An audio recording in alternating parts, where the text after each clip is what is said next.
Following a hiatus during which fish stocks in Uganda's lakes was almost depleted, fisheries are now looking up once again. Factories that had closed shop are once again flourishing and exporting the commodity, earning the country precious foreign exchange. It is an export value chain that government is keen to grow and develop. There is now increased availability of fish from both capture fisheries and aquaculture. This is due to stringent enforcement of fisheries laws and regulations that have reduced in illegal fishing methods and gears. These efforts have led to a progressive increase in fish stocks. In turn, there are now better catches of commercial fish species, mainly Nile perch and tilapia. Fish exporting companies are back in business, adhering to the strictest certification process to ensure that the catch complies with regulations and standards. These were among the measures introduced by government in order to curb rampant illegal fishing methods that had brought the industry to its knees. With the ready availability of fish, 12 fish processing factories are now able to sustain their operations. And we have the routine inspections. Each consignment is been checked, tested. Each consignment, each export lot is been checked in the laboratory. We have the international standards laboratory called ChemiPar. The routine inspection is being carried out. Plus, apart from that, we are following the EU standards, HACCP, then the HACCP and the good manufacturing practices. Plus, we have the quality audits and certification like BRC. A new strategy in the fisheries sector is to develop fish farming to address the finite stocks in the lakes. Fish farming has the potential to produce over 1 million tons of fish compared to the optimal potential of 700,000 tons from the lakes. Aquaculture is now contributing approximately 120,000 metric tons harvested from 3,000 cages and 20,000 ponds. There are now approximately 20,000 fish farmers engaged in the business throughout the country.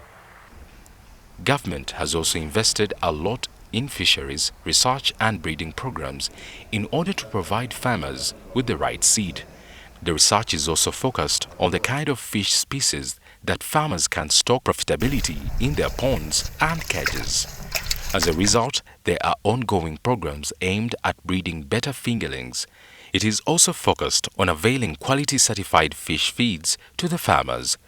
The Aquaculture Research and Development Center at Kajansi, near Kampala, is one of the key players in this endeavor.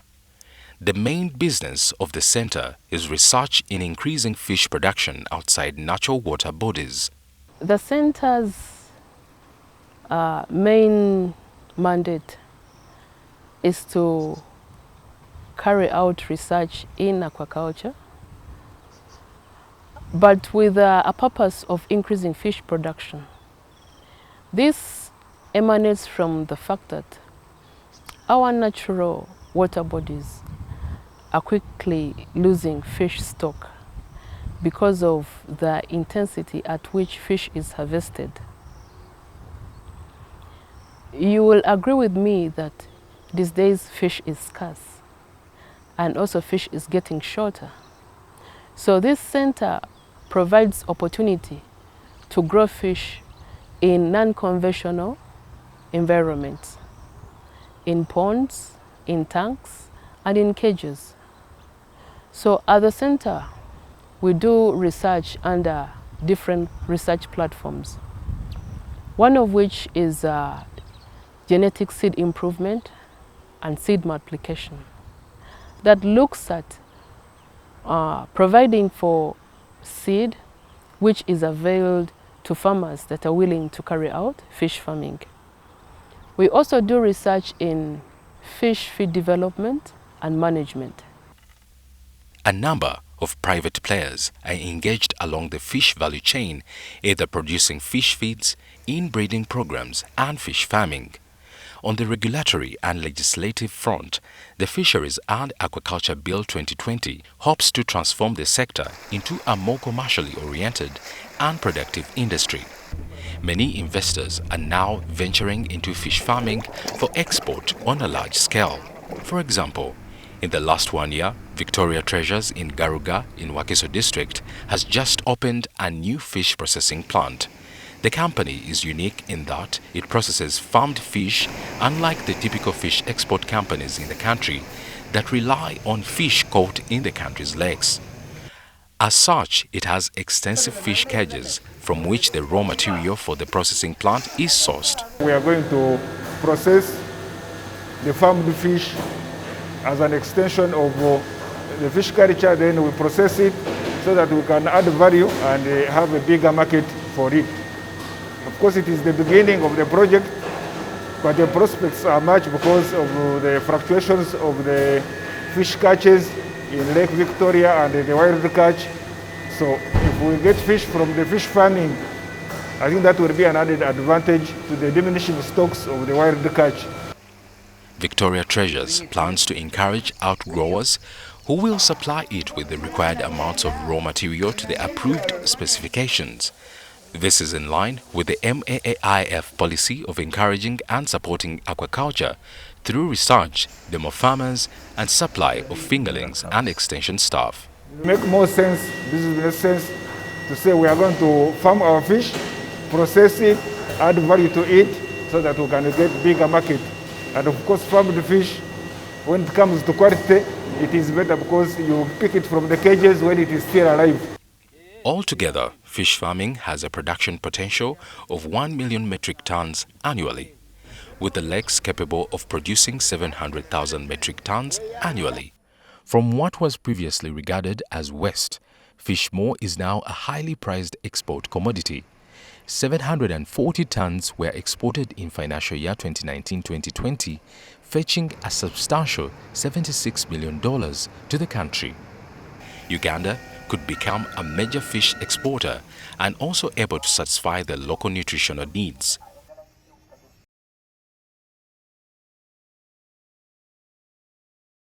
Development of import substitution industries is among the ways government for the agro-industrialization program to flourish. In this case, government introduced palm oil growing in the country in the 2000s to provide farmers with an alternative source of income, while also providing the country with the means to produce edible oil instead of importing it. Bidco, Uganda is credited with the introduction of palm oil production in Uganda in the 2000s. It is a relatively new commodity that had never been actively farmed by farmers in Uganda before. Today, over 11,000 acres are under production in Kalangala Island, with 4,000 being managed by local outgrowers. Additionally, farmers are guaranteed a ready market for all their production. In financial year 2020-21, 44,000 metric tons of crude palm oil worth $44 million was produced from Kalangala oil palm plantations. Together with other efforts, this venture has transformed Uganda into self-sufficiency in oil and salt production, where previously raw materials had all to be imported. The farmers have been supported to produce the commodity to the highest standards, guaranteeing them high yields and improving household incomes. Bidco has been able to set up 2 mills that crush all the palm oil into crude oil on Kalangala Island before it is shipped to the mainland for refining. Thousands of farmers on Kalangala and now on Buvuma Island have taken up the commodity, which has transformed their livelihoods and changed their fortunes. They have been trained in the best agronomic practices in order to maximize yields. Not only that, they have carefully been trained in the best post-harvest handling practices, right through to the way the product is transported to the factory to ensure it arrives in the right quality and standard. Farmers explain how extension services helped the transition. On the farm, nothing is left to waste. The palm fronds resulting from harvesting and pruning provide a useful raw material for crafts like mat and broom making. Nothing is a waste in palm oil. Everything is used. Right from the fiber, we use it for producing power, the shell for producing power, the empty bunches we send to the field for mulching, The wastewater, we dig trenches in the field. It helps to keep the soil moist during dry season. So this palm oil business is a very good enterprise. Palm oil is not the only source of raw material for edible oil and soap production. Government has promoted oil seeds production, especially in northern and eastern Uganda, where private sector players are the main stakeholders. The Mukwano Agribusiness Division plant in Lira crushes 300 metric tons of sunflower seed per day into crude edible oil, providing a market for sunflower farmers. The facility was set up to wean edible oil and soap manufacturers of the need to import raw materials for production of soap and edible oil, thus saving the country valuable foreign currency. This required the introduction and development of a completely new commodity, sunflower, as a commercial crop. Today, over 200,000 metric tons are produced annually by farmers in northern Uganda. The introduction of sunflower farming came together with the promotion of soybean as a nitrogen-fixing crop in the sunflower gardens. Mukwano also processes the resulting soybean seed into crude oil. Waste from the mills is processed into high-quality and nutrition-rich feed for livestock. Sunflower farmers have been supported with good agronomical practices, quality seeds and inputs to ensure high production rates for their sunflower crop. They are also supported in safe transportation to avoid contamination such as the deadly aflatoxins. At the milling facility, strict quality controls and checks are mandatory for every delivery of seeds. We have invested heavily in the laboratory system just to check on the quality of what comes in and what gets out of our place. The government is not only improving the quality and yields of traditional crops like coffee, tea, bananas and cotton. It has also encouraged the introduction of new strategic crops that have the potential to drive up farmers' incomes and earn Uganda big in foreign exchange revenues. These strategic commodities have two advantages: the potential to be produced profitably in Uganda, as well as a global market demand that exceeds the current global supplies. Government believes these crops have the potential to transform the lives of Ugandans and help achieve the goals of Vision 2040. Mithyana District, one of the rural districts in central Uganda, the district is the epicenter of a new crop enterprise, the high-value exotic macadamia nuts. A 750-acre is producing and exporting macadamia nuts. It is a new crop that has a significant global market, although supplies are way below global demand.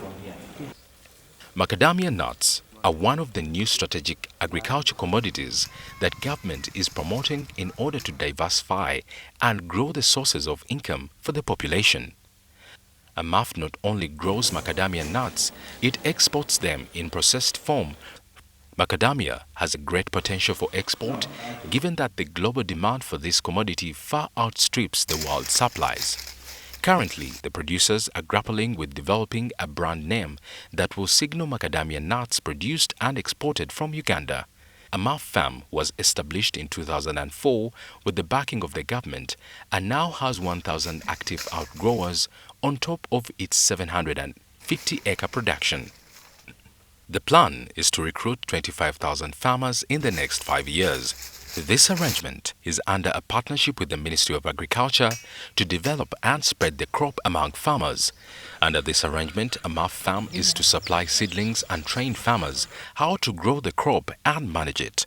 In next 5 years, we have drafted outline to at least make 10 million seedlings, and which will add up to GDP about for farmers GDP about 500 billion shillings once it is at full maturity, and foreign exchange about $300 to $400 million every year. Fully grown macadamia trees have the potential to yield productively for 70 years, thus ensuring a long-term source of income for the farmers involved in the production.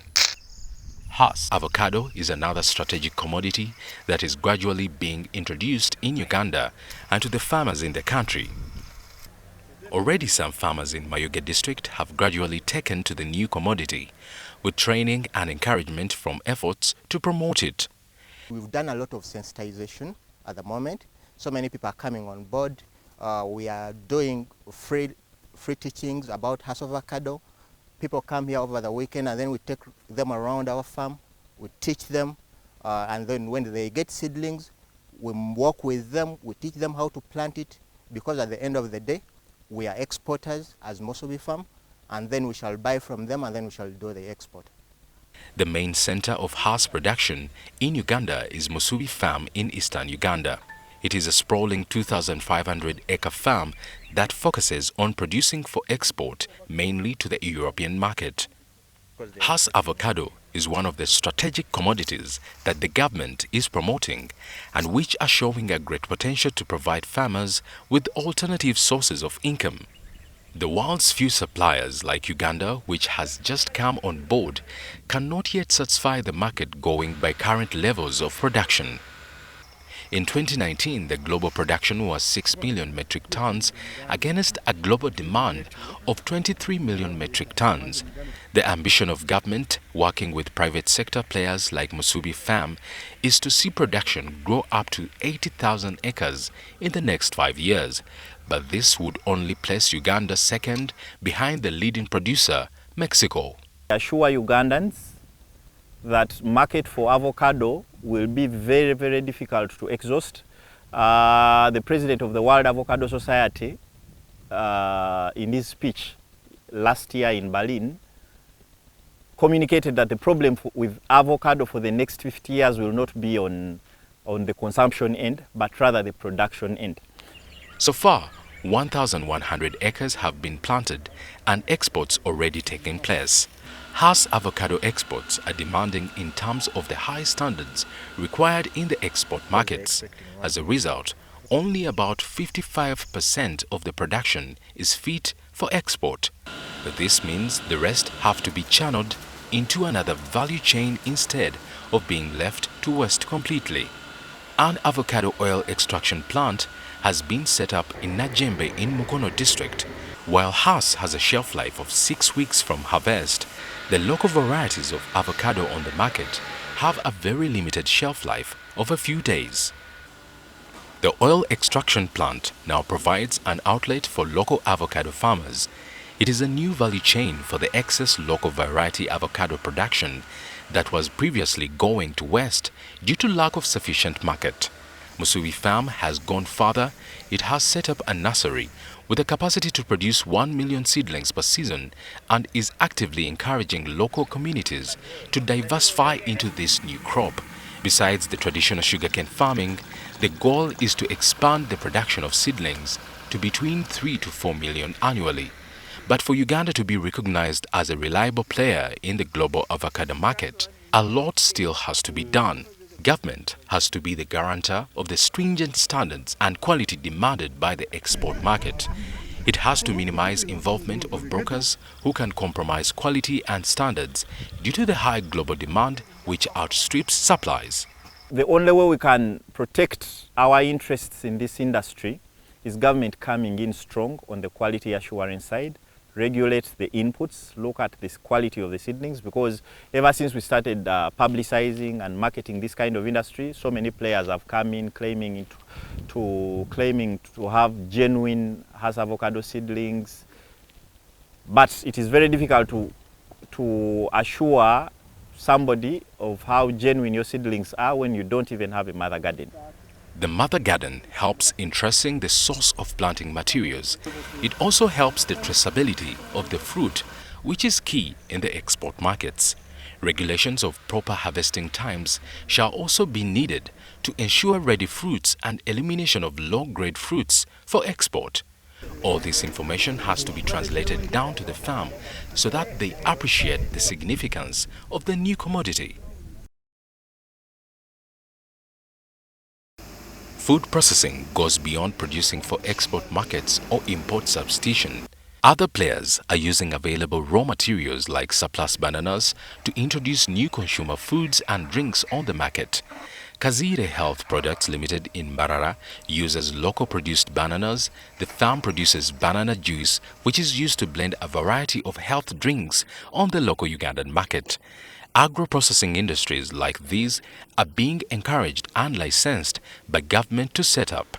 They help provide reliable market for farmers' produce that sometimes goes to waste due to low demand. It was set up 13 years ago and along the way, with support from the Ministry of Agriculture, has become a household name. The bananas are supplied by farmers from surrounding districts like Uganda, Ntungamo and Isingiro. Its existence has enhanced the banana and other fruit value chains like pineapples and lemons. Primarily, Kazire Holdings Limited processes juice and other health drinks from fruits. The quality and quantity of the raw materials used has been assured by training and advice that the farmers receive from nucleus farms run by Kazire. I found out that different varieties of banana should be planted separately for better produce. For example, before I was doing my plantation, I was mixing up all the varieties. My aim that only production, but I learned that planting every variety alone helps you improve the quality, hence value addition that makes more market for the produce. From 8 acres, Farmer Tracy has now expanded to 16 acres with hopes of getting to 20. With that, he hopes to increase production from 420 bunches per month to 500 per month. It is through efforts aimed at increasing production and yields sufficient and consistent supplies of raw materials are guaranteed to enable Uganda's agro-industrialization program to succeed.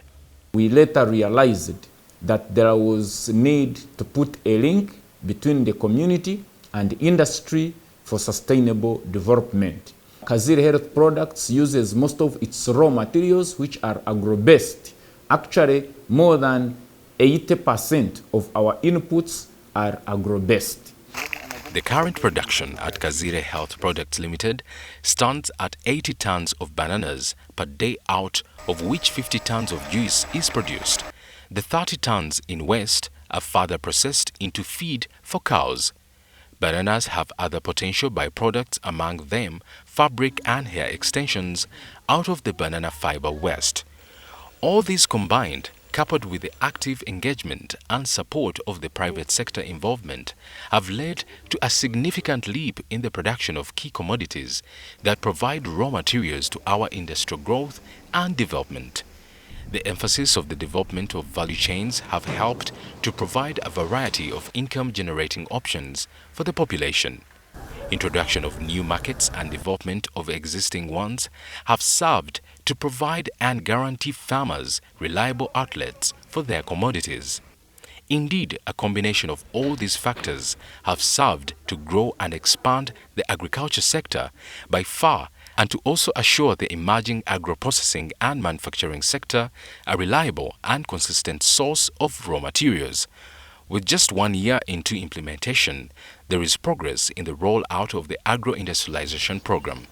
The agro-industrialization program is indeed contributing to the NDP3 goal of increased household incomes and improved quality of life for Ugandans as originally envisaged. Without a doubt, it is living up to the NDP3 theme of sustainable industrialization for inclusive growth, employment, and wealth creation.